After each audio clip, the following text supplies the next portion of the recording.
एक मुलाकात ऐसी शख्सियतों के साथ जिन्होंने दिया है अपने जीवन को एक नया मुकाम। रूबरू कराएंगे ऐसी कुछ हस्तियों के साथ एक खास शख्सियत के साथ मुलाकात। जयदेव पटेल के साथ नंबर 1 इंडिया न्यूज। नमस्कार फ्रेंड्स, मैं जयदेव पटेल और आप देख रहे हैं नंबर 1 इंडिया न्यूज। आपका एक बार फिर स्वागत है एक खास शख्सियत के साथ मुलाकात प्रोग्राम में।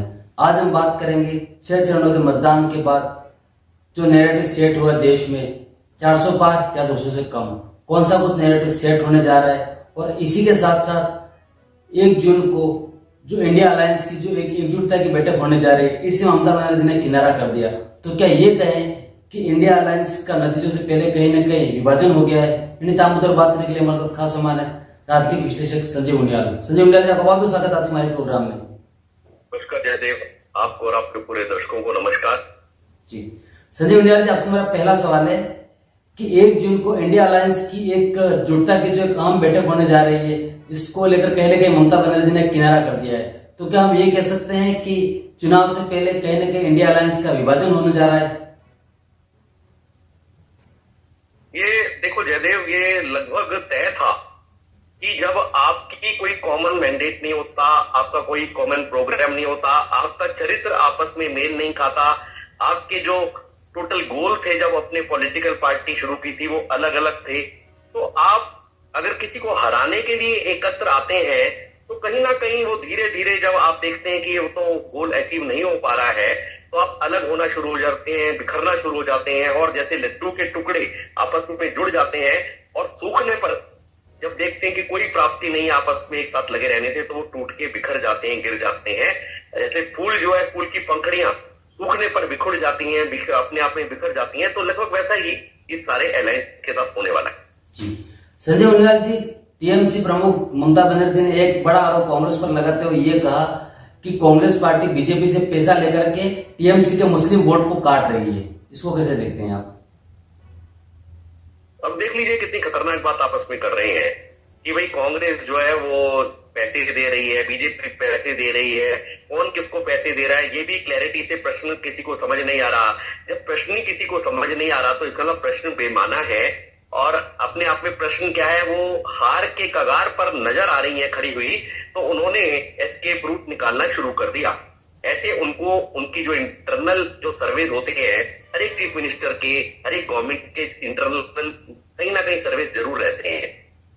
तो ये इंडिकेशन आना शुरू हो गया ममता को कि इस बार तो बहुत बुरा हाल होने वाला है एमपी इलेक्शंस में। जी संजय उनियाल जी, देश में नैरेटिव चल रहा था एनडीए गठबंधन का 400 के पार, जो प्रधानमंत्री नरेंद्र मोदी ने नारा दिया था, तो वहीं इंडिया अलायंस का एक नैरेटिव था कि एनडीए इस बार 200 से कम रहेगी। तो कौन सा नैरेटिव चल गया है, 400 पार या 200 से कम?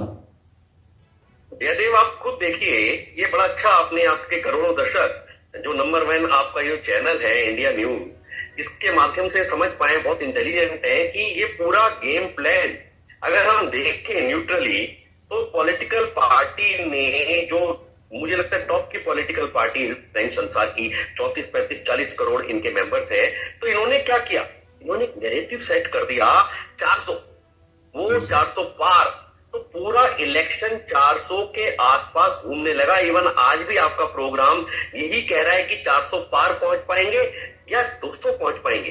तो बजाय इसके कि एनडीए इंडी गठबंधन इसमें लगता कि हमें 300 पार, 350 पार, 400 पार लाना है, वो इसमें ना जाके वो चक्रव्यूह में फंस गए मोदी के और बीजेपी के कि 400 तक नहीं पहुंच पाएंगे। कोई कहने लगा 325 पहुंचेंगे, कोई कहने लगा 350 पहुंचेंगे, कोई कहने लगा 325 पहुंचेंगे। तो ये सारा गेम प्लान मुझे लगता है कि चक्रव्यूह की तरह बनाया गया रचना थी, और चक्रव्यूह में इंडी अलायंस पूरी तरह फंस चुका है। जी संजय उनियाल जी, चुनाव के नतीजों से जस्ट पहले कहीं न कहीं वरिष्ठ नेता कपिल सिब्बल ने ईवीएम को लेकर सवाल खड़े किए हैं, कहीं ना कहीं जो हम अक्सर चुनावों के बाद देखते हैं। इसको आप कैसे देखते हैं? ये अपने आप में बता रहा है, जैसे ममता ने कहा कि बीजेपी ने पैसे दे दिए कांग्रेस को, इसी तरह ईवीएम, तो ये सब बातें बताती हैं। जैसे कि जब हम अच्छा एग्जाम देकर नहीं आते थे जयदेव, मुझे याद है मैं मैथमेटिक्स में एडवोकेट हूँ, बहुत कमजोर हुआ करता था, तो मेरे पिताजी के टीचर थे। अब नहीं रहे। तो मैं जब वो मैथ्स का पेपर देकर आता था तो हर बार मैं नए रास्ते में बहाना बनाकर सोचता हुआ आता था कि आज क्या बहाना बनाऊंगा, क्योंकि मुझे पता था मेरा रिजल्ट क्या रहने वाला है। तो आज ही पेपर वाले दिन ही मैं कोई ऐसी चीज बता दूं, रिजल्ट से 2 दिन पहले फिर से उसको याद दिला देता था जब रिजल्ट आने वाला होता था 2-4 दिन पहले, कि आपको मैंने बताया था ना मैथमेटिक्स का पेपर आउट जी, कि जिन्होंने मैथमेटिक्स का पेपर बनाया है उन्होंने बताया बच्चों को पास ना करके सिर्फ 10% बच्चों को ही पास करूंगा, 90 बच्चों को मैं फेल कर दूंगा। इस तरह की जो धारणाएं हम जो है पहले से ही स्टैब्लिश कर देते थे ना पढ़े, बाद में हमें जो है पड़ोसी हमारे मार्क्स ना पूछे और हमारी माता जी का चेहरा जो है ना वो खिला रहे, खुश रहे। तो यही लगभग इंडिया गठबंधन के ये करने में जुट गए। जी संजय उनियाल जी, आपसे मेरा एक आखिरी सवाल है कि 6 चरणों के मतदान हो चुके हैं, आखिरी 7वें चरण के मतदान 1 तारीख को होने जा रहे हैं। ऐसे में देश में क्या जो मुद्दा इस समय चल रहा है आरक्षण का, ये कितना हावी रहेगा ऐसा आपको लगता है? भाई देखिए, मैं अगर पॉलिटिकली बात करूं तो आरक्षण का मुद्दा कितना इंपॉर्टेंट रहेगा पर पता नहीं, पर ये संवेदनशील मुद्दा है और एंटी कॉन्स्टिट्यूशनल है। अगर ओबीसी में से अगर आपने ओबीसी ठीक है, वहां तो ट्राइबल्स में तो हो सकते हैं, मुस्लिम से होते हैं, क्रिश्चियन से भी, कोटे को संविधान ने शुरू से परमिट नहीं किया कि वो सिर्फ हिंदुओं के लिए ही था।